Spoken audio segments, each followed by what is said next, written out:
generar una fuerza que se llama tensión, que va a impedir que el movimiento continúe. Supongamos que nosotros hacemos que el movimiento continúe.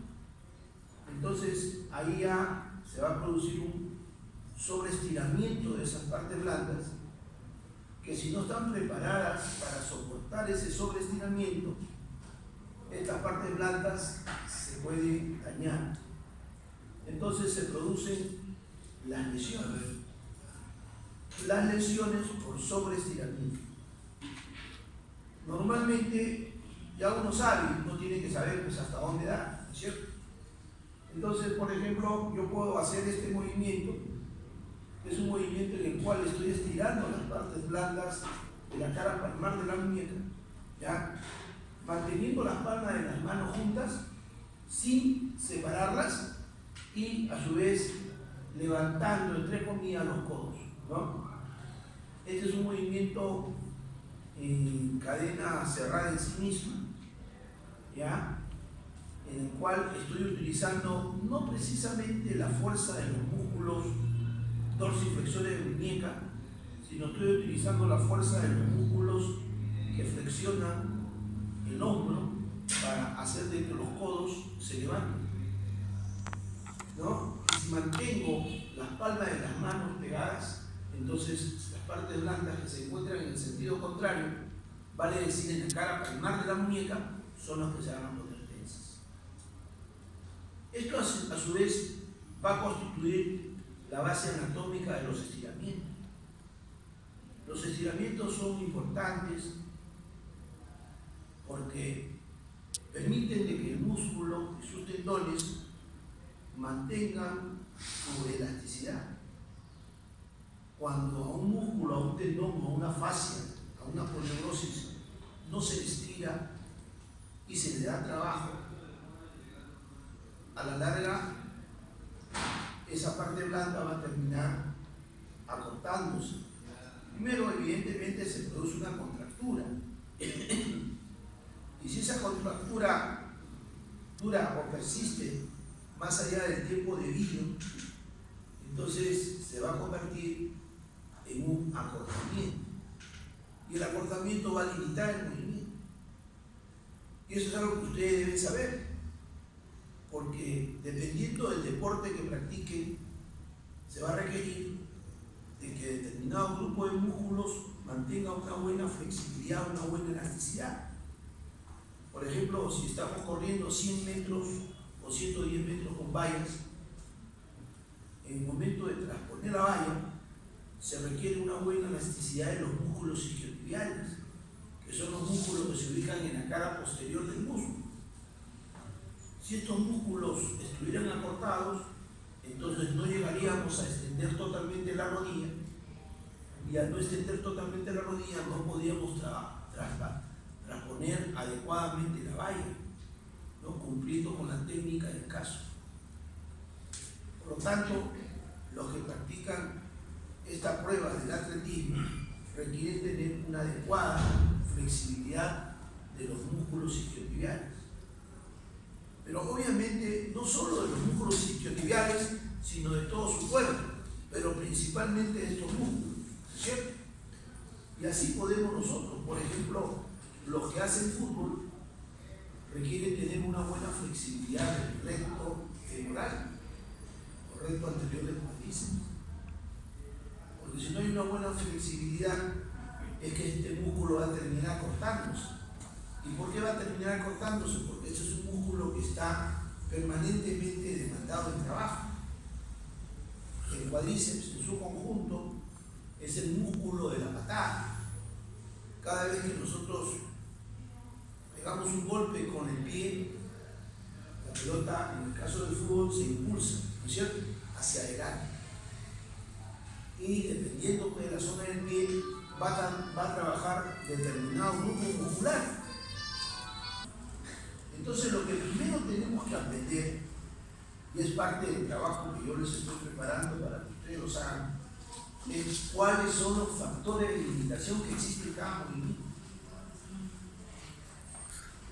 Cada movimiento de nuestro cuerpo tiene sus factores de limitación. En el voleibol necesitamos tener una buena flexión, que la flexión llegue a 180 grados. Eso implica entonces que los músculos que realizan el movimiento contrario, que son los extensores, deben tener una buena flexibilidad. Porque si los músculos extensores, el dorsal ancho, el redondo mayor o el deltoide posterior, no tienen una buena flexibilidad, no tienen un buen estiramiento, no vamos a poder llegar a los 180 grados de flexión que necesitamos para luego sacar el latigazo y golpear la pelota sobre la tela. Entonces, los técnicos deportivos, ustedes, los profesores de educación física, tienen que conocer esto. Y dependiendo del deporte, tienen ustedes que saber qué músculos hay que flexibilizar más. Repito, eso no significa de que solamente vamos a flexibilizar los músculos que intervienen, por ejemplo, en el caso del mate. No, hay que flexibilizar todo. ¿No? Si yo quiero, por ejemplo, alcanzar una pelota, si yo toco el voleibol, tengo que estirarme.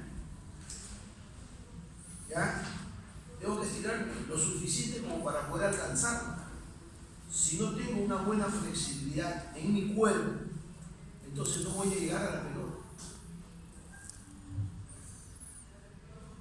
La flexibilidad es importante, pero ¿de dónde parte eso? De conocer cuáles son los factores de limitación. Y el principal factor de limitación es la tensión de los músculos, los ligamentos, los tendones y la cápsula. Pero así como tenemos que flexibilizar, recuerden ustedes que si no está flexibilizado, corremos el riesgo de producir una lesión. Por ejemplo, peloteros. Bien frecuente es la tendinitis de los aductores, que algunos autores llaman pubalgia.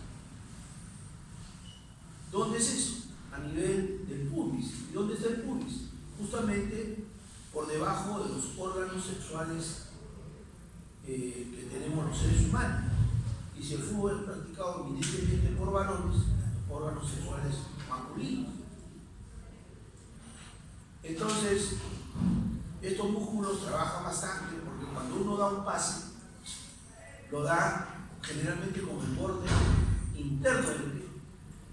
Y para dar el pase con el borde interno del pie hay que hacer un poquito de rotación externa y además abducción. ¿Quién trabaja ahí? Principalmente los aductores. Entonces, los aductores de tanto trabajo, de tanto esfuerzo, terminan por fatigarse y luego se sobrecargan y generalmente son los tendones proximales de estos músculos, los que están en el pubis, los que se van a lesionar. ¿Cómo podríamos eventualmente combatir eso? ¿Cómo podríamos evitar de que se produzca ese tipo de lesión? Haciendo estiramientos constantemente. Entonces, los que practican fútbol tienen que saber cuáles son los ejercicios básicos para estirar los músculos aductores. Y eso es bien sencillo, no es nada del otro mundo. Más se estiran los músculos aductores. ¿Y qué movimiento es abrirse de piernas? Es un movimiento de abducción de cadera. Entonces, uno de los factores de limitación de la abducción de cadera es la tensión de los músculos aductores. Entonces, ustedes tienen que saber cuáles son los factores de limitación para luego ese conocimiento aplicarlo a la práctica. ¿Ya? Y en todos los deportes, donde hay movimiento, tienen ustedes que conocer cuáles son los movimientos que predominantemente se dan. Por ejemplo, en el tenis, cuáles son los movimientos que predominantemente se dan. ¿Ya? Profe, se dan todos, sí, pero ¿cuáles son? Por ejemplo, en un saque, ¿qué movimiento hace el tenista para hacer el saque? ¿Usted tiene que saber? ¿No es cierto? ¿Ah? Para contestar la pelota, depende cómo la conteste, ¿no es cierto? Acá o acá. No son los mismos movimientos. Entonces ustedes tienen que saber, porque yo les voy a tomar eso en el examen final y si no saben, evidentemente no van a aprobar el curso. Allá se los digo desde ahora. ¿Ya? Si no saben, no aprueban el curso, pues, así de fácil. ¿Ya? Porque ese es el ABC, es como le digo a mis alumnos. Ustedes estudiaron un libro que se llamaba Coquito, las primeras letras, Coquito. ¿Quién estudió con Coquito? Todo con Pauliche. Entonces nosotros hablábamos del Pauliche de la biomecánica en el tiempo. Muy bien. El segundo factor de limitación del movimiento articular tiene que ver con el choque o el contacto de partes blancas que se ubican en el mismo lado del movimiento. No hay muchos ejemplos. El más común es cuando nosotros hacemos flexión de codo o flexión de rodilla. Cuando hacemos flexión de codo, la cara, el tercio proximal de la cara anterior del antebrazo va a contactar con el tercio distal de la cara anterior del brazo. Cuanto mayor desarrollo tengan las partes blancas que se ubican en esas zonas, evidentemente la limitación se va a producir más rápidamente. Ahora, eso no significa de que las personas obesas necesariamente van a tener una mayor limitación, o las personas musculadas también van a tener una mayor limitación. ¿Ya? Eso va a depender de la forma en que ha musculado su cuerpo. Si además de hacer musculación, fortalecimiento, hipertrofia, ha hecho flexibilidad paralelamente, entonces es probable que la limitación no sea tan notoria. Me refiero a la limitación de la amplitud del movimiento. ¿Ya? Pero si solamente se dedicó a hacer fortalecimiento, musculación, hipertrofia y se olvidó de hacer flexibilidad, ahí sí es probable de que haya un poco de limitación. Por eso es que, a pesar que nosotros podemos observar un nadador, un velocista, 100, 200 y 400 metros planos, y un halterofilista, los tres probablemente van a tener un buen desarrollo de la masa muscular, sobre todo de la cintura escapular y los hombros. Pero los tres, si bien tienen un manifiesto desarrollo de la masa muscular, los tres no van a tener el mismo, digamos, desempeño si es que le cambiamos de deporte. Si es que, por ejemplo, al que hace halterofilia le hacemos nadar, el nadador se lo va a llevar en cuenta. No solamente porque el nadador evidentemente está entrenado para nadar, sino porque además los músculos del halterofilista, del pesista, se han ido adaptando paulatinamente al trabajo, al esfuerzo que hace para cargar la pesa. Los músculos del nadador se han ido adaptando más para desplazar el cuerpo más rápidamente dentro del agua. ¿Ya? Y probablemente en el halterofilista encontremos menores grados de amplitud o menores arcos de amplitud porque sus músculos están de ese tipo desarrollados. En cambio, el nadador no. El nadador requiere tener una buena amplitud de hombro para poder lanzar adecuadamente la mano hacia adelante y luego poder jalar adecuadamente el agua e impulsarse. Entonces, igual con el que hace velocidad, el atleta de velocidad, ustedes lo ven, tiene un buen desarrollo. ¿Y por qué tiene un buen desarrollo? Porque se supone de que no solamente el cuerpo humano corre con las piernas, con los miembros inferiores, también corre con los brazos. Y cuanto más rápidamente movamos los brazos y las piernas de manera coordinada, más rápidamente vamos a avanzar. Eso lo podemos comprobar. Hay personas, a una le amarramos los brazos, a la otra no, y los hacemos correr. El que no tiene los brazos amarrados, probablemente si sabe correr, va a ganar, ¿no? Va a generar mayor velocidad. En cambio, el que tiene los brazos agarrados, por más que sepa correr, va a perder velocidad. Entonces se requiere el movimiento de los brazos, ¿no? Para impulsar el cuerpo más rápidamente hacia adelante. Pero los músculos se han adaptado de otra forma.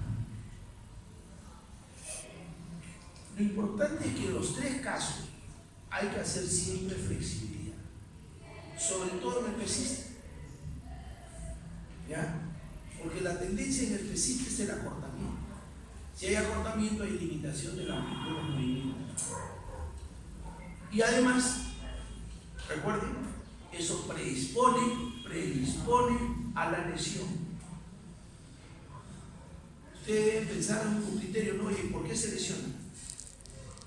Muchas veces a mis alumnos les digo, nosotros somos fisioterapeutas, yo soy fisioterapeuta, soy uno de los profesores más antiguos de la carrera de fisioterapia en San Marcos y también actualmente en la universidad, y siempre les digo a mis alumnos, ustedes tienen que tratar de buscar las cosas prácticas, ¿no? Conocer lo práctico, pero lo práctico tiene su teoría. O sea, le digo a mis alumnos, ustedes, ¿para qué ingresó a la universidad? Para hacerse profesionales, sí, pero además, ¿para qué? Para hacerse buenos profesionales, ¿no? Entonces, no van a formar parte del montón de mediocres que hay. Ustedes tienen que ser buenos. Y para ser buenos, eso tiene un costo, tiene un esfuerzo, tiene un sacrificio, que a veces no lo entendemos o no lo queremos entender. Creemos que las cosas se pueden conseguir fácilmente. Y entonces, hablándoles en inglés, le digo, this is free, no es gratis. No es gratis, todo cuesta, pero no cuesta en dinero momentáneamente, sino cuesta en esfuerzo. Por lo tanto, ustedes tienen que conocer la teoría para luego justificar la práctica. Si no conocen la teoría, están perdidos. Van a ser uno más del montón. Si ustedes, por ejemplo, quieren aprender a dar masaje, ustedes pueden irse a cualquier sitio así es una definición. Tecnología es ciencia aplicada. Entonces la tecnología, ya les dije, cuando vinieron los profesores de biomecánica, los dos con grado de doctor en biomecánica, yo les pregunté, y para manejar todo esto que quieren, ¿no? Un ambiente de laboratorio de biomecánica, más o menos vendría a ser, digamos, la mitad de esto, la mitad, digamos, con las mismas dimensiones, pero la mitad. Y le pregunto, ¿cuánto de esto se requiere desde el punto de vista de tecnología y conocimiento? Y el profesor me dijo, 80% de conocimiento y 20% de conocer la técnica. ¿Por qué? Porque la técnica ustedes la pueden conocer, se pegan nomás a fulano que maneja la computadora y acá les va a enseñar desde prender el equipo y ustedes aprenden y después cómo hacen y después qué hacen. Pero ustedes no saben cómo es que se ha hecho ese software, ¿no es cierto? No saben cómo interpretar los resultados, etc. Los pueden inclusive aprender, ¿ya? Pero si no tienen el conocimiento básico, ahí no van a quedar. Y ese es el problema que tiene el Perú. No desde ahora, desde hace mucho tiempo atrás. Por eso es que estamos como estamos.